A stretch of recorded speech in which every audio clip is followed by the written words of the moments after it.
તમે અમારા ભગવાન શંકરની બહુ નિંદા કરી, અને તમારા નિંદાના વિષયો ક્યાં હતા? કારણ કે શંકર ભગવાને બધી વાત કરેલી કે આ રીતની મારી તમારા પિતાએ નિંદા કરી છે. તમારા નિંદાના વિષયો હતા એ અમંગળ છે ને નરમુંડની માળા પહેરનારો, ભૂત પ્રેતને મિત્ર બનાવનારો, સ્મશાનમાં રહેનારો, આ તમારા નિંદાના વિષયો હતા ને. તમને કોઈ એ નથી કીધું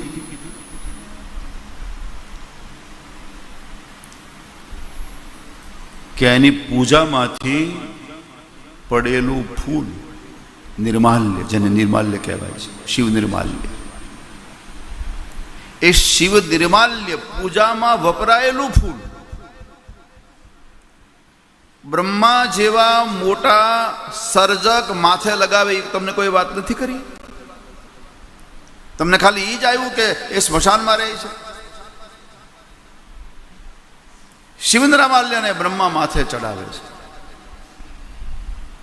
પિતાજી, ધર્મ અને ધર્મ રક્ષકની નિંદા કરનારની તો જીભ કાપી લેવી જોઈએ, સતી બોલ્યા છે.